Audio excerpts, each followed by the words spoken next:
섬유위험물은 자연발화성 및 금수성 물질인데요. 두 가지 특징을 모두 가지고 있다는 뜻입니다. 섬유위험물은 전체가 다 자연발화성을 가지고 있고, 금수성 물질은 P4라는 황린을 제외한 나머지 물질이 금수성 물질을 가지고 있습니다. 그래서 자연발화성은 전체가 다 가지고 있지만 황린을 빼고 나머지는 금수성으로 그 안에 또 한 가지의 성질을 더 가지고 있다라고 이렇게 보시면 되겠습니다. 자, 암기하는 방법은 10알칼리나 2황 5R2 유기 3금수 인탄이 되겠는데요. 10알칼리나 2황에서는 여기까지 지정수량 이렇게 나타낸 것이고, 알칼리나 할 때 다 앞글자가 아니라 이렇게 중간 글자도 있으니 잘 보셔야 합니다. 자, 그리고 나트륨 황린까지, 여기까지가 지정수량이 10, 20, 50, 300 중에서 지정수량이 작은 수준에 해당하므로 위험등급이 1등급이 됩니다. 그리고 50kg에 해당하는 알칼리 금속과 알칼리 토금속, 그리고 유기금속 화합물은 이제 중간 정도의 지정수량이므로 위험등급이 2등급이고요. 그리고 300kg의 물질들은 3등급에 해당합니다. 자, 분자식으로 보시면 알킬은 위험물 중에서 이제 CH3나 C2H5와 같은 메틸 에틸이 들어가는 것들이 알킬기에 해당합니다. 그래서 알루미늄은 이제 플러스 3을 가지니까 마이너스가 3개만큼 가지고 올 수 있는데, 이제 트리에틸의 경우에는 산화수가 전체적으로 마이너스 1의 값을 가지므로 알루미늄과 결합할 때는 전체적으로 3개의 이제 에틸기 또는 메틸기를 가지고 올 수 있어서 트리에틸 알루미늄이 될 수 있고요. 칼륨과 나트륨은 1족 원소, 알칼리 금속이지만 이것보다도 더 위험성이 크고 이제 사용 범위가 많은 물질이어서 이제 1등급으로 이제 위험물로 분류할 때는 알칼리 금속 중에서 따로 이제 품명을 가지고 있는 위험물로 분류가 된다는 점 참고하시길 바랍니다. 주기율표에서 생각하시는 거랑 약간 달라서 그래요. 자, 리튬의 경우에는 1족 원소이기 때문에 산화수가 플러스입니다. 그래서 알킬기도 한 개만 가지고 올 수 있어서 뭐 메틸 리튬, 에틸 리튬 이런 것들이 알킬 리튬에 해당할 수 있고요. 나트륨과 황린도 있는데, 황린은 앞쪽에 있는 정린과 같은 원소를 가지지만 한 개가 있고 네 개가 있고 그런 차이가 있습니다. 그래서 황린과 정린을 비교하는 문제가 많이 나올 예정입니다. 자, 리튬과 루비듐은 칼륨과 나트륨을 제외한 나머지 1족 원소 중에 좀 위쪽에 있는 그런 원소들이고요. 칼슘과 바륨은 주기율표에서 2족 원소로 찾아보실 수 있습니다. 자, 유기금속 화합물은 유기물질과 금속이 만난 건데, 이런 식으로 메틸과 아연, 유기물질과 금속이 만난 이런 위험물들이 있는데 자주 출제되지 않는 것들이 기타에 분류가 된 것이라고 보시면 됩니다. 그 다음에 금속 수소 화합물은 수소와 칼슘, 수소와 나트륨, 수소와 리튬 같은 것들이 있고, 금속인 화합물은 Ca3P2인데 이제 여기서부터 이제 작은 글씨들이 많이 나와요. 이런 작은 숫자들이 붙는 이유는 주기율표의 산화수, 플러스 1을 갖는지 플러스 2를 갖는지 마이너스 3, 마이너스 2를 갖는지 이런 산화수에 따라서 플러스 마이너스의 개수가 맞춰지는 방향대로 서로 결합해서 이런 숫자가 맞춰지는 겁니다. 다만 탄화칼슘의 경우에는 산화수의 그 방식이 맞지가 않아요. 그래서 이것은 결합하는 그 메커니즘의 차이 때문에 CaC2라는 결합을 형성하는 것이라서 이것은 이제 산화수와 맞지 않으니까 그냥 외우시면 되겠고, 나머지는 산화수로 왜 이게 2가 붙는지, 왜 3가 붙는지 비교를 해보시면 이해하시는 데 도움이 될 겁니다. 그 외에는 염소화, 규소 화합물인데, 염소랑 규소가 들어간 염소 Cl, 규소 SI가 들어간 화합물 트리클로로실란 같은 것들이 대표적인 물질입니다. 자, 반도체 산업에서 많이 이용되는 위험물이라고 하는데, 이것에 대해서 단독으로 물어보는 문제가 가끔 출제가 되고 있습니다. 자, 사료위험물은 굉장히 이제 암기 방법이 깁니다. 이렇게 긴 이유가 품명 자체는 간단한데 품명에 들어가는 위험물의 종류가 많아서 이것까지 암기법으로 배정을 해서 그렇습니다. 자, 사료위험물은 기본적으로 기름이라고 말씀드렸는데 100% 다 기름은 아니고 사실 물에 녹을 수 있는 것도 있습니다. 기본적으로는 물에 안 뜨는 것들이 기본이라서 이제 기름이라고 말씀을 드렸지만, 위쪽에 있는 것들이 비수용성, 아래쪽에 있는 것들이 수용성이고, 수용성인 경우가 위험 정도가 조금 더 낮습니다. 지정 수량이 좀 더 크죠. 그러니까 같은 위험물이라도 이제 좀 더 많은 양이 있을 때 위험성을 가지므로 수용성인 것들이 약간 더 위험성이 낮다라고 보시면 되겠고요. 그 지정 수량은 50리터부터 이렇게 쭉 내려가는데 위험 등급 1등급에 해당하는 것은 특수인화물 하나고, 그리고 2등급에 해당하는 것은 1석유류 알코올류, 그리고 2석유류부터 동식물 유류까지는 위험 등급 3등급에 해당하는 위험물들입니다. 기본적으로 이제 석유로부터 추출한 것들을 이제 변형하고 반응시켜서 만들어낸 제품들이 많기 때문에 기본적인 C와 H를 가지고 있는 유기 물질들이 대부분이고요. 이황화탄소, 디에틸에틸, 아세트알데히드 이런 것들이 이제 보통 산소와 수소로 결합이 되어 있는 것들을 보실 수 있습니다. 그리고 사료위험물은 사실 이거 외에도 굉장히 이제 산업 현장에서 많이 쓰이는 위험물이기 때문에 기능장에서는 여기에 있는 위험물뿐만 아니라 굉장히 많은 위험물들이 출제가 되고 있습니다. 근데 우리가 처음 공부를 시작하는데 한두 번 나오는 위험물까지 외우게 되면 너무 지치잖아요, 처음부터.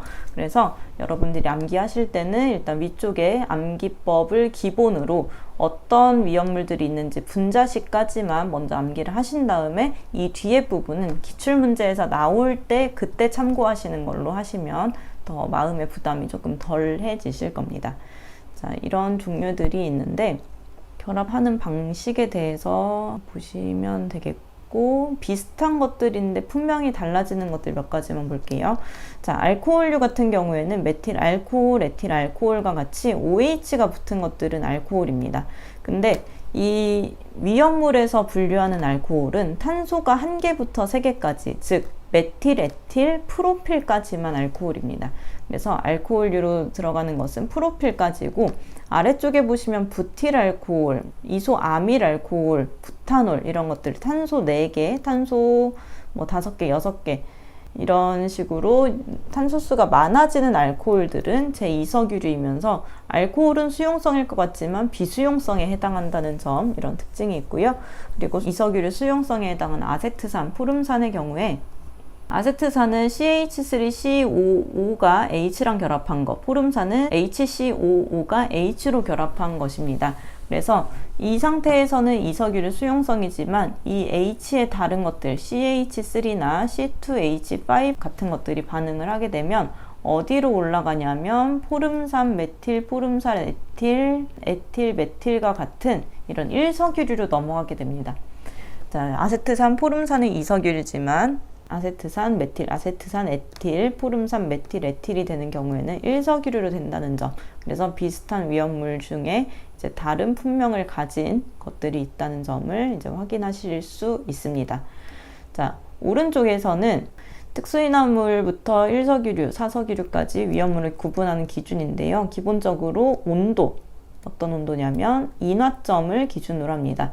인화점이 낮으면 낮을수록 특수인화물이 되는데, 인화점이 영하 20도, 그리고 발화점이 100도, 비점이 40도. 그래서 저는 보통 이제 수업을 할 때 마이너스 20, 40, 100이라고 이렇게 쓰고 인비발 이렇게 말씀을 드립니다. 인화점, 비점, 발화점이 이것보다 낮은 것들이 특수인화물이 되겠고, 1석유류는 21도, 2석유류는 21에서 70, 3석유류는 70에서 200, 200에서 250까지가 사석유류에 해당합니다. 알코올류는 여기 보시는 것처럼 탄소의 개수가 1개부터 3개까지인 포화 1가 알코올은 OH가 1개인 알코올을 의미합니다. 이런 것들이 알코올류에 해당하는데, 여기에서 추가적으로 여러분이 필기를 해 놓으셔야 할 것은 60 중량 % 미만인 것은 제외입니다. 그래서 60 중량 % 이상이어야 되겠고요. 그리고 이석유류나 삼석유류에서도 40 중량 % 이상이어야 된다는 그런 기준이 있으니까 참고하시길 바랍니다. 자, 이어서 삼석유류, 사석유류, 동식물 유류까지도 있는데, 여기도 이제 탄소와 수소를 기반으로 OH가 많은 것들은 수용성이 되고, 그렇지 않은 것들은 비수용성으로 구분을 하게 됩니다. 또 위험물이 여러 종류가 나오니까 그때 나올 때마다 기타 쪽에 이렇게 분류를 해서 기억하시면 되겠고요. 동물이나 식물에서 추출한 기름들, 이 위쪽은 다 석유에서 추출한 기름들이고 이 아래쪽에 동식물 유류에 해당하는 것은 동물이나 식물에서 추출한 기름으로 인화점이 250도씨 이상이 아니라 250도씨 미만인 것들입니다. 그래서 사하류 위험물을 전체 통틀었을 때 인화점이 250도씨가 넘어가는 것들은 없다라고 보시면 되겠고, 동물이나 식물에서 추출한 기름 중에서 이렇게 나눌 수 있는 기준은 온도가 아니라 요오드 값 기준입니다. 자, 요오드 값은 유지가 기름이 액체 상태로 되어 있죠. 액체 상태로 되어 있다는 것은 그 안에 이중결합이나 삼중결합 같은 불포화 결합이 많다는 뜻입니다. 자, 이것을 요오드를 넣어서 둘이 손잡고 있던 걸 끊어내고 셋이 손잡고 있던 걸 끊어내면서 요오드가 그 자리를 채우게 되면 그 버터처럼 기름이 고체로 굳게 됩니다. 그래서 이 요오드가 들어갈 수 있는 자리가 많으면 그것을 요오드 값이 크다라고 표현을 하는데, 요오드가 130g 이상 들어가게 되면 건성유, 요오드가 들어갈 자리가 100에서 130까지 있으면 반건성유, 100보다 작으면 불건성유라고 분류하게 됩니다. 자, 여기에서 각각의 종류들은 이제 동물, 생선, 식물이나 꽃과 같은 이런 것들이 있는데, 동유나 아마이뉴 이런 것들은 약간 어색하실 수도 있어요. 자, 다 식물이나 동물 중에 하나라는 것들을 기억하시면서 이렇게 암기를 다 정리를 하시면 되겠습니다. 자, 오류위험물은 자기반응성 물질로 이제 보통 사류위험물에 NO2가 들어가는 것들이 특징입니다. 17류 백휘실 200 니니아 디히로 암기를 하시고, 이제 10kg인 것들은 질산 에스테르류인데, 여기에서 이제 쭉 아래쪽에 보시면 니트로 화합물이라는 품명도 나와요. 그래서 처음에 이제 여러분이 접하실 때는 요 니트로 때문에 니트로로 들어가면 다 니트로 화합물 이렇게 분류를 하실 수가 있는데, 이게 아니고 질산 에스테르류는 이제 질산의 구조인 요런 구조를 가진 이 상태를 가진 것들을 질산 에스테르류라고 분류를 하게 됩니다. 그래서 니트로글리세린, 니트로글리콜도 써보시면 C2H4ONO2가 두 개가 있는 이런 상태인데, 이런 것들이 다 지금 중간에 ONO라는 이런 질산 에스테르기를 갖고 있습니다. 그래서 여기는 이제 니트로 화합물이 아니라 질산 에스테르류라고 보시면 되겠고요. 유기과산화물은 이제 유기물질에다가 산소 2개가 포함된 거. 아까 무기과산화물에서는 어땠냐면 이렇게 나트륨이나 칼슘 같은 이런 것들에 산소 2개가 포함된 거를 무기과산화물이라고 했어요.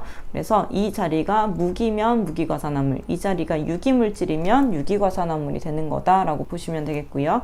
히드록실아민은 기본적인 형태가 Na2OH입니다. NH2를 아민이라고 부르고 OH를 히드록실이라고 불러서 히드록실 아민이 되는 거고요. 니트로 화합물의 경우에는 니트로가 3개가 붙어 있는데 톨루엔을 기본으로 거기에다가 니트로를 붙였기 때문에 니트로 화합물이 됩니다.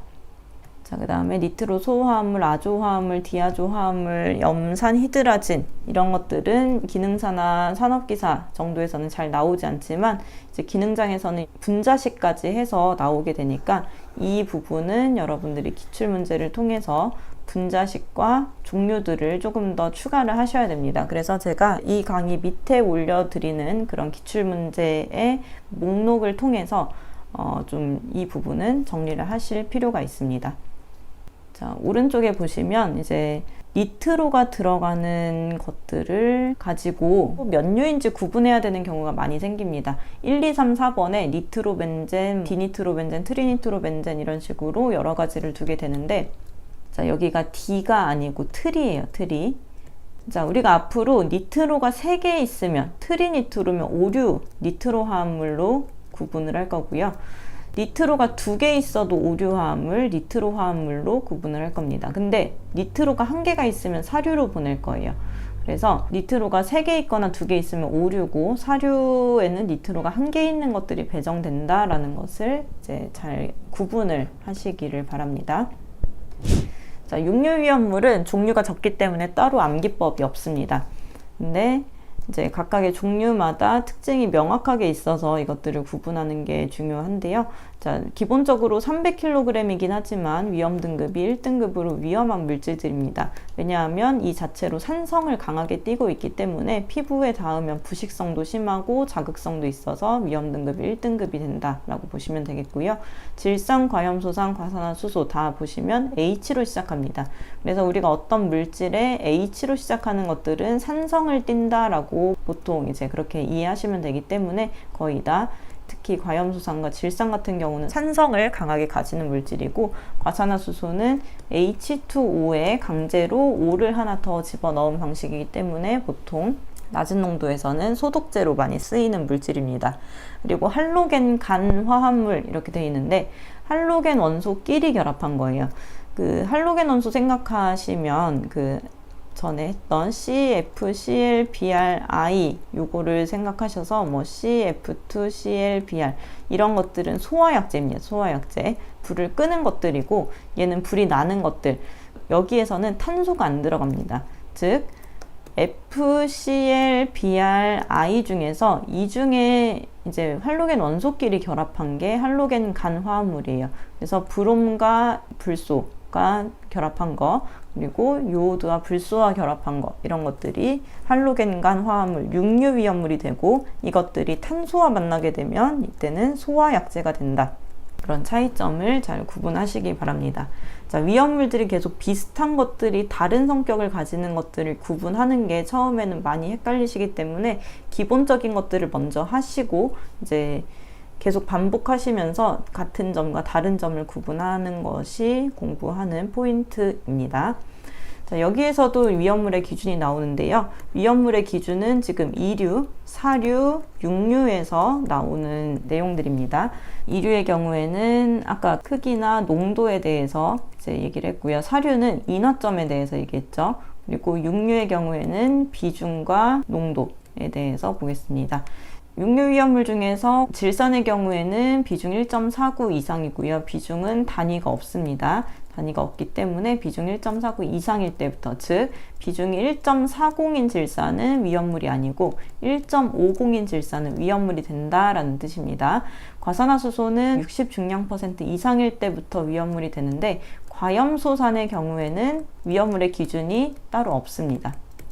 자, 과산화수소는 뒤쪽에서도 말씀드리겠지만 60중량% 이상일 때는 단독으로 분해 폭발할 수 있는 강한 위험물이 되고, 과산화수소도 마찬가지로 30%에서는 위험물이 아니고 50% 과산화수소는 위험물이 된다, 이렇게 생각을 하시면 되겠습니다. 자, 지금 1류부터 6류까지의 내용을 빠르게 말씀을 드렸는데 이 내용들은 하루에 할 수 있는 양이 절대 아닙니다. 그래서 지금 오늘 강의를 들으신 이후부터 하루에 1류씩, 오늘 1류 했으면 내일 2류, 그 다음날 3류 해가지고 하루에 1개씩 하신다고 생각하시면 되겠고요. 이 지금 설명드린 내용은 암기를 하시는 틈틈이 다시 들어보시면 이제 제가 빠르게 말씀드렸던 것들이 어떤 내용이었는지 좀 구분이 되실 수 있을 거라고 생각합니다.